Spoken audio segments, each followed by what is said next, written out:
How about those New England Patriots, huh? When I'm right, but when I'm wrong, I am wrong.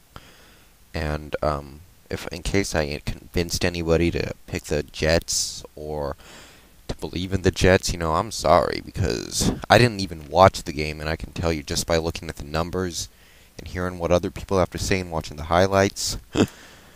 Well, I was wrong. There's no other way to put it. Okay, I'm gonna open up talking good about the Patriots, and you gotta say there's a lot of good stuff to say about the Patriots. Brady lighting it up. Double the tandem of Maroney and Morris looking sharp. Randy Moss completely annihilating that Jets secondary that's held in relatively high regard by me. Maybe I'm not. Maybe I'm just wrong on that. Um, Welker makes a nice opening in New England. 6 catches, 61 yards, and a touchdown.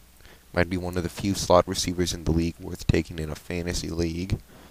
Um, the defense got after Pennington really well, 5 sacks. Um, Not much in terms of turnovers, but I guess they don't really need them. Um, Obviously, the player of the game here, I think, maybe Brady played better, but just for the shock value of it, Randy Moss, 9 catches, 183 yards, and a touchdown. Did you see him burn 3 Jets wide receivers?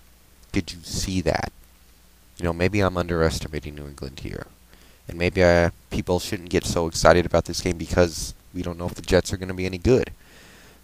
But New England just looked absolutely amazing in this game right here. And,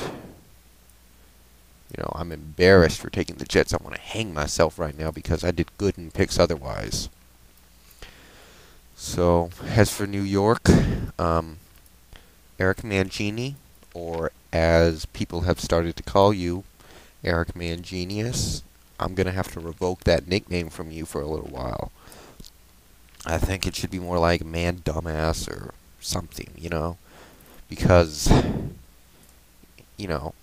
you're a student of Bill Belichick, and what you did last year with a lack of talent was really amazing. So, I didn't even watch the game, but I've heard enough and I've read enough stats to get an idea of what happened. And when the Jets beat the Patriots last year, it was all about getting pressure and blitzing. I think they were hitting Tom Brady left and right when they actually beat New England last year. And in the 2 games they couldn't get pressure, they lost. So it's kind of obvious, at least it seems to be to me, what you need to do if you want to beat New England. But they couldn't even touch Brady. They got 0 sacks, and beyond that, I don't think they ever really got to him. I don't even think he has to do his laundry after the game because his jersey is so clean. That's embarrassing. I know the personnel on your defense isn't star-studded, but you got to make this defense in the offseason. You brought in Kenyon Coleman from the Dallas Cowboys. You drafted David Harris. You drafted Darrell Revis. You have spent the last couple of years redoing this secondary. I mean, redoing this entire defense. So you don't have anyone to blame but yourself if you don't have the right personnel to at least get something resembling pressure on Tom Brady. And that is why Brady was able to pick you apart, not to slight New England, but that's where it all started. So, big thumbs down to the entire defense as a whole, but an especially big one to the pass rush in general. Although I will give credit to David Barrett. Not David Barrett. I'm not going to give him credit. I mean the rookie Darrell Revis. Shut down Dante Stallworth. Now, Justin Miller, he got destroyed by Randy Moss, but I expected that. I think Justin Miller kind of sucks as a cornerback. I don't know what he's doing on Moss. Offensively for the Jets, Thomas Jones. I picked the Jets to do well this year and compete with New England for the division title because of you. Because you were coming over, I thought you could give the Jets a real running game that would be enough to compete with New England. Well, if today serves any indicator, I was wrong.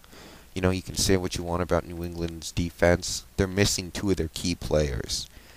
And furthermore, that's not an excuse. Um, I know your offensive line is going through a bit of a time of transition, but but 3 yards a carry, that's just not going to do it. You know, you struggled pretty much the entire game.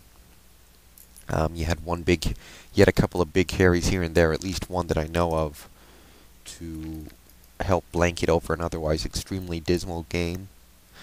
Leon Washington got less carries and was pretty much able to be a lot more efficient.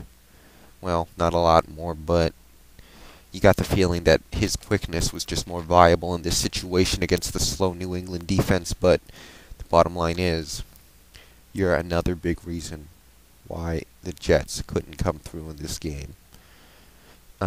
I will give my props to Pennington. He played well. He got hurt. I thought he was done for the season when I saw that ankle twist, but he came back in. He did his Byron Leftwich impersonation and played reasonably well.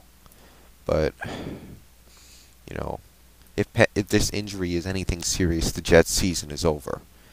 People hate on Pennington, and you can hate all you want, but the bottom line is, Clemens is not ready to lead this team anywhere for an extended period of time. And I think we saw this today when he got in there and fumbled and was just basically unable to get much of anything done. So very disappointed in the Jets. I'll never take you in an upset again. Good job, New England. But I'm not going to run through the streets and proclaim you guys Super Bowl champs like so many others are doing, because next week you got San Diego.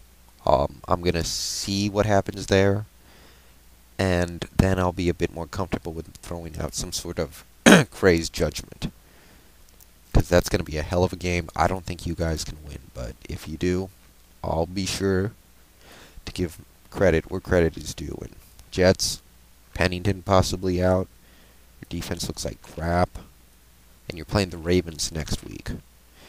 That's an 0-2 start, and coming back from 0-2 to make the playoffs is so hard as it is. With things the way looking as it is, last year is really starting to look like a fluke. I'm disappointed.